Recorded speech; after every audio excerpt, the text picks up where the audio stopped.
झुककर सर झुकाकर बात नहीं करेंगे। सुन लो तेजस्वी यादव, सुन लो चिराग पासवान, सुन लो नीतीश कुमार। बात होगी अगर समाज की बात होती है, समुदायों की बात होती है, हर जात ने, हर बिरादरी ने, हर समुदाय ने अपना नेता बना लिया। अगर किसी ने अपना नेता नहीं बनाया तो वो बिहार के 19% मुसलमानों ने नहीं बनाया। ये बात सच है। आप खामोश बैठिए, मगर सच्चाई यही है कि आपका कोई नेता नहीं है। और अगर जब मजलिस ओवैसी कहता है कि बिहार के 19% मुसलमानों का एक नेता होना चाहिए, तो सबके पेट में दर्द शुरू हो जाता है, सब नाराज हो जाते हैं। अरे ये कौन है जो हैदराबाद 1800 किलोमीटर से दूर आकर यहां पर बार बार कह रहा है कि मुसलमानों का नेता होना चाहिए? क्या भारत की पार्लियामेंट में मोदी ने अपने छाती को मारकर नहीं कहा था कि भारत का सबसे बड़ा पसमानदा नेता मैं हूं? नहीं कहा था मोदी ने। देखो आप, मैं क्या कह रहा हूं, मैं क्या हमारे हिंदू भाई के खिलाफ हूं? कभी नहीं रहूंगा। जो सच्चा मुसलमान है वो किसी हिंदू भाई या सिख भाई या ईसाई के खिलाफ नहीं हो सकता। हो मेरा लड़ाई सिर्फ बोल इतना ही है, मेरे भाई मेरे को हिस्सा मिलना चाहिए, मेरा मुझे बराबरी मिलनी चाहिए। मैं इंसाफ चाहता हूं, मैं भीख नहीं चाहता हूं। मैं तुम्हारे सामने भीख नहीं मांगूंगा, मैं अपना हक लूंगा लड़कर। और अगर तुम नहीं दोगे तो इंशाअल्लाह ताला सीमांचल का बच्चा बच्चा खड़े होकर इन पटना में बैठने वाले जालिमों के, इनके सामने ठहर कर इनके हाथों से अपना हक छीन कर सीमांचल को लाएंगे इंशाअल्लाह ताला। ये बात हम कर रहे हैं। कौन सी बुरी बात हो रही है बताओ? कौन सी बुरी बात हम कर रहे हैं? नहीं नहीं, मजलिस ये कर रही है, मजलिस वो कर रही है। अरे मजलिस क्या नहीं कर सकती हम जानते हैं। मजलिस सीमांचल को, बिहार को आई आपको नेता बनाने के लिए, और ये लड़ाई आपकी लड़ाई है।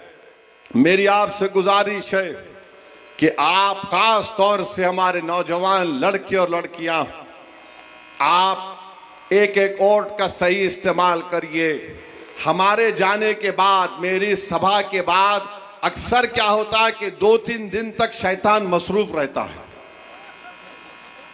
मेरे जाने के बाद 1-2-3 दिन शैतान तो रोज ही मसरूफ रहता, मगर ज्यादा मसरूफ हो जाता है शैतान। क्योंकि बड़ा शैतान जो पटना में बैठा है बोलता है जा यहां पर जा, ये आया था एक दाढ़ी टोपी पहनकर भड़काऊ भाषण दिया था, जाकर बात कर, फैला, झूठ फैला। तो जब शैतान आएगा तो उसको बिठाकर चाय पिलाकर उसको बोलना, देख गद्दारों का साथ तो यहाँ की जनता देने वाली नहीं है, गद्दारों का साथ तो जनता देने वाली नहीं है। जिसने आपके जज्बात को, आपकी कुर्बानियों को ले जाकर किसी के पास बेच दिया, आप उससे कहिए कि अब कुछ नहीं होने वाला है। मैं जो देख रहा हूं इंशाअल्लाह ताला अख्तरुल ईमान की क़ियादत में सीमांचल में इंशाअल्लाह ताला मजलिस को, उम्मीदवारों को बहुत बड़ी कामयाबी और यहाँ से विधायक बनेंगे। जो लोग समझ रहे थे कि 4 को तोड़ लिए तो ये लोग कमजोर पड़ जाएंगे, मैंने कहा 4 का जवाब 24 से दिया जाएगा इंशाअल्लाह ताला।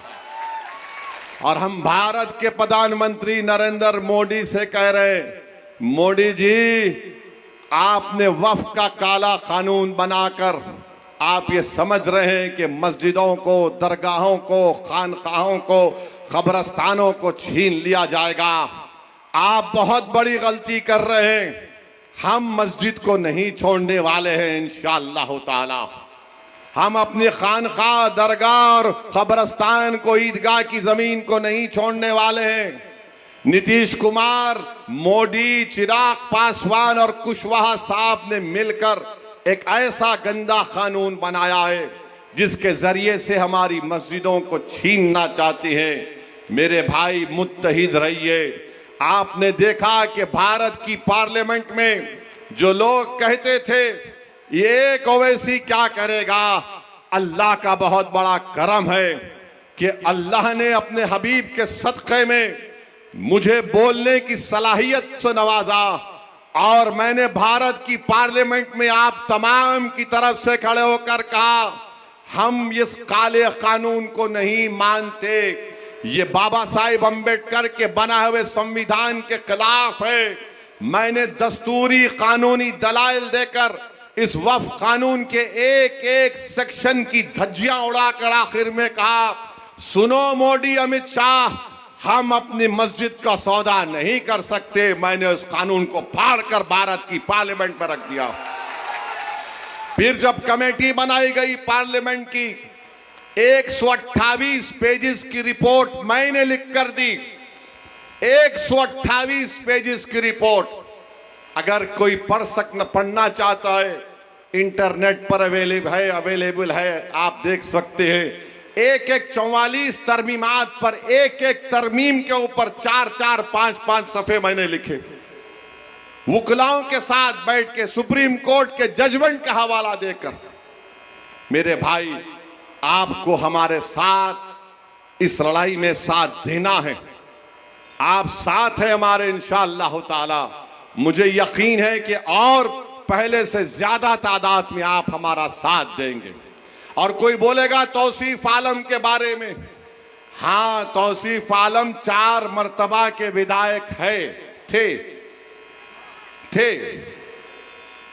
अब की बार जब विधायक बनेंगे और उस 4 मर्तबा में फर्क क्या होगा, क्या फर्क होगा?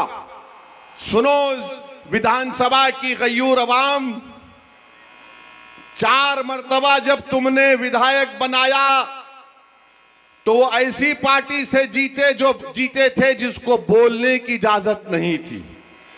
अब की बार वो जीतेगा तो तुम्हारे दिल में जो छुपा हुआ गम होगा उसको तौसीफ आलम बिहार की विधानसभा में जाकर बोलेगा। वो हकीकी मानों में तुम्हारा विधायक होगा। फर्क इतना ही है, वो पार्टी का नुमाइंदा था, अब तुम्हारा आवाज बनकर जाएगा बिहार की विधानसभा में इंशाअल्लाह ताला। और जो लोग हम पे इल्जाम लगाते हैं, मेरे भाई, हमको ये बता दो, आप हर आदमी समुदाय की सियासत कर रहा है। भ्रष्टाचार की बात अगर होती है तो क्या 6 करोड़ लेकर बहादुरगंज की जनता को धोखा देना भ्रष्टाचार है या नहीं? बताओ हमको आप, ये भ्रष्टाचार है नहीं है? बताओ कि कोई तुम्हारे वोट को बेचता है गैरों के पास। सबसे बड़ा भ्रष्टाचार अगर हुआ है तो सीमांचल की जनता के साथ हुआ कि इन जालिमों ने 6 करोड़ लेकर अपना जमीर, अपना ईमान, सब कुछ बेच दिया। अब तुम किस मुंह से आकर इस जनता के सामने बोलोगे कि वोट दो हमको? किस मुंह से आओगे? बहरहाल मुझे यकीन है कि आप लोग इनकी जमानत को जब्त करवाएंगे इंशाअल्लाह ताला। और हम यहां से अपने विधायक को, अपनी पार्टी के उम्मीदवार को, जनाब तौसीफ आलम साहब को 75,000 से ज्यादा वोट दिलाकर इंशाअल्लाह ताला कामयाब करेंगे। कामयाब करेंगे, कामयाब करेंगे। कहीं घर जाकर भूल तो नहीं जाएंगे? ये मेरी बात को अपने आप घर में पहुंचाएंगे, अपने गांव तक पहुंचाएंगे, आप पूरे सीमांचल में हमारी बात को पहुंचाएंगे तो फिर यकीन कर लीजिए कि आपकी बात मोदी तक भी पहुंच चुकी है कि अब सीमांचल में इनकलाब आने वाला है। और जो हुड़ हुड़ बोल रहे हैं, तुम्हारा भी काम होगा, फिक्र मत करो। अभी हम यहां से दरभंगा जा रहे हैं और फिर कल और भी है, मुख्तलिफ मुकामात पर जा रहे हैं। ये लोग समझ रहे थे कि ओवैसी और अख्तरुल ईमान सिर्फ सीमांचल में फिर लेंगे। हम सीमांचल में हमारी इंसाफ की यात्रा को निकाले, नुक्कड़ सभा करने जा रहे थे, वो जन सैलाब में तब्दील हो गया। हजारों की तादाद में जनता निकल कर आई। मैं आपका शुक्रगुजार हूं कि बारिश के बावजूद भी आप यहां पर आए। आपका बहुत बहुत शुक्रिया। सीमांचल की सरजमीन जिंदाबाद, सीमांचल की सरजमीन जिंदाबाद, सीमांचल की सरजमीन जिंदाबाद, सीमांचल की सरजमीन जिंदाबाद। गद्दार मुर्दाबाद, भारत जिंदाबाद, भारत जिंदाबाद। सलाम अलैकुम।